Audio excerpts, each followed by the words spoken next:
So, with everything going on, man, and relationships don't seem to be the goal these days. Not at You all. still have people who desire love and all of those things, but from what we can see on the internet, what is it, Cuzzo? Are we choosing partners based on what we want in the moment rather than what we truly need for long-term growth and compatibility? Like, what we doing, dog? You good at this. If ain't nobody told you, I appreciate it, brother. you good at this, I sir. mean, you know what, man. You know. Yeah. It was all on the brain. Yeah. I was thinking it, Okay. and you said it. Oh, I appreciate So let me that. cook. Yeah. Pull up, cook. Been wanting to cook on this. These fucking lists.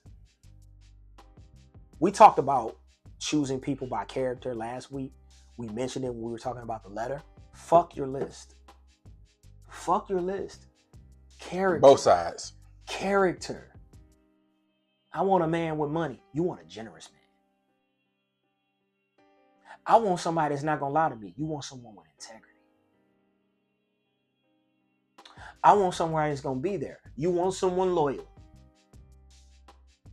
The things that you are describing and the character, like the shit that you're trying to get, comes with a characteristic that you need to seek out. Fuck what he makes a year. That doesn't fucking matter. Because if the world stops spinning and society doesn't work, you and him have made a covenant to each other. Will he provide? Will he protect? Will he do anything that he can to make sure you survive? Because before we had society, we had people being together. Before we had jobs and before we had careers, we had people being together. And it was based upon the person that you is, not what I can do for you and what I can fucking get you. Fellas, stop leading with your money. Ladies, stop leading with sex. Lead with your heart. Start feeling again. Start loving again.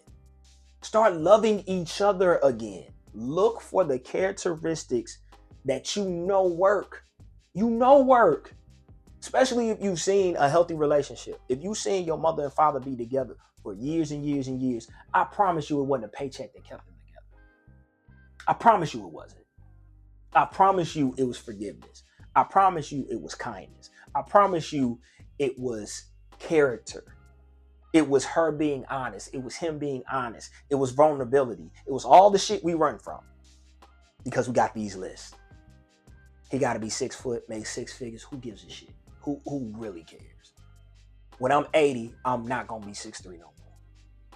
Your bones shrink. Do you go find another nigga now?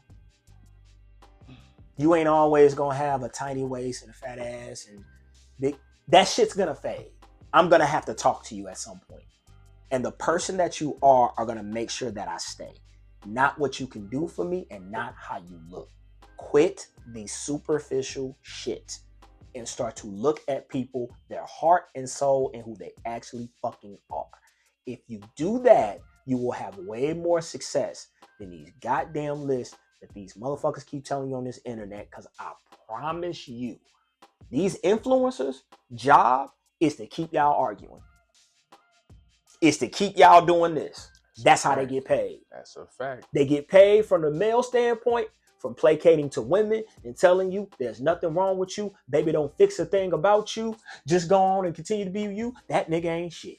They get paid off chaos. They get paid off the chaos. Because if they told you the truth and you actually went out and found someone, then why the fuck would you need them? The reason why I'm so passionate about this is because if we don't create family, we don't create legacy. Legacy creates wealth. Wealth is how we survive. Let me say that again. If we don't create families, which is people coming together, then we don't create legacy, which is kids that come from that family, which they pass on, not just your traits and your genes, they pass on your culture and your beliefs. And then once we come together and we figure out as a family what we want to do moving forward, then you get something that actually lasts 200, 300 years. Everything that you use in your house is a family name. Benz is a family name. McDonald's is a family name. Every brand that you use is a family name. It's a family behind the Walmarts. And all them motherfuckers billionaires. That's the trick. The trick is to keep you apart and keep you arguing about dumb shit. Because if you actually come together, you can compete. You can compete as a group. You can compete as a family. You can't compete individually. This ain't an individual sport. It's strength in numbers, baby. It's strength in fucking numbers. You are going to get old one day. You need someone that's going to be able to take care of you when you physically don't got it anymore. That's your kids, that's your grandkids, that's your cousins, that's your uncles, that's your aunties. That's the community that you built. That's family. You don't get that if you looking at people, well, you didn't have a master's degree, so I didn't marry you. Yeah. You didn't know how to cook a peach cobbler from scratch, so I ain't marry you. Both you motherfuckers sound dumb. Yeah. Heart, character, love, the real shit that matters. Look at that and find someone that has those things, because someone with ambition is not gonna make sure you don't starve because they're ambitious. Someone who's generous may only have $100, but they'll give you 50. There's rich men that won't give you shit, that have it to give to you and won't give you a thing because they're not generous. Like the character, y'all. The character is where we're failing. And we're failing because the internet fed us some bullshit.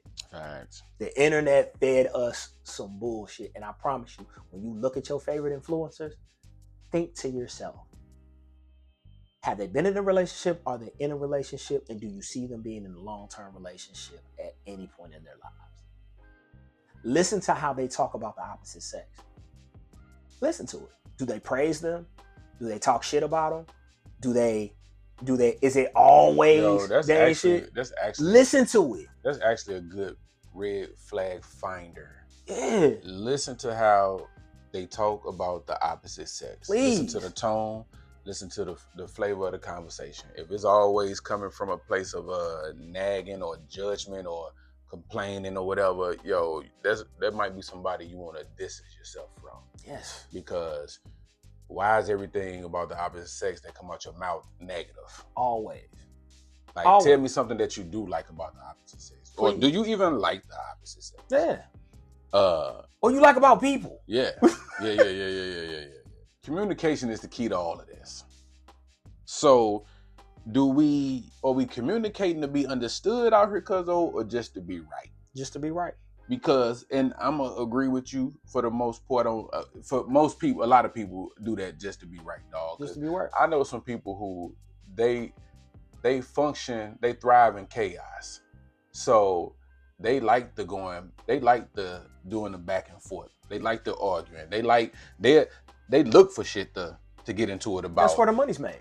Or they can even know how to push your buttons just so you can be in your feeling. Like, some people get a kick out of ruining other people's day, dog. Absolutely. And that's so weird to me. Like, very weird. You intentionally tried to rile me up, and then you gonna gallop off into the sunset, just walk away, just happy, and I'm stuck here fuming. Mm-hmm. Mm-hmm.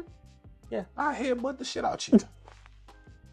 Don't do that to me. Mm-hmm. Don't do that to me. Mm-hmm. But you got some people, dog, that's their sweet spot. That's their sweet spot. I promise you, these influencers are doing it to make a buck off. Just like the doctors give you the medicine, the doctors will give you the medicine, but never the cure. It's the same principle. Yeah, ain't no money in the cure. It's the same. It's no medicine in the cure. Everything that we're telling you is common sense to you. You hear it to your ear, and you know it sounds right. You know you should be picking men based upon their character and not what they have. But you've been taught, and your girls will tell you that, and they've been hurt, or your boys will tell you, and they've been hurt, that, oh, well, she ain't cute. Is she good to you, my nigga? How she treat you? How does she treat you? How do you feel when you with her? Looks change. Fuck that. That's a fact. How she treat you, my nigga? Man, every time I come home, she got a smile on her face. Imagine she be cooking for me. She be massaging my feet when I come home from work. That's king treatment. Yeah. And because she ain't got a Brazilian hair down her back and fucking them flappy eyelashes, you cool? Are you out your mind? Are you out your mind? Because this nigga makes $91,000, not $650, just $91,000. He ain't good enough. Come on, y'all. That don't even make sense. Yeah. It don't, and we fall for it because again, you got these hurt people out here and they passionate about the shit that they preach. But I promise you, I say no names. When you go on these relationship podcasts, just watch. Watch the perspective that they're coming from and watch is there any love that's being spoke. Because the one thing I want to see for everybody who's watching this or everybody can hear the sound of my voice, I want you to find love. I want you to find love, be in love, experience love, and be around people who love and care about you. If nothing else happens out of this and somebody sees this 100 years from now, 50 years from now, I am preaching love. I want you to find love. I want you to be in love. Because love is what's going to sustain you. Love is what's going to sustain your legacy. Love and family is what this whole shit is about. And anybody who makes it about anything else does not give a fuck about you. Period. Thanks.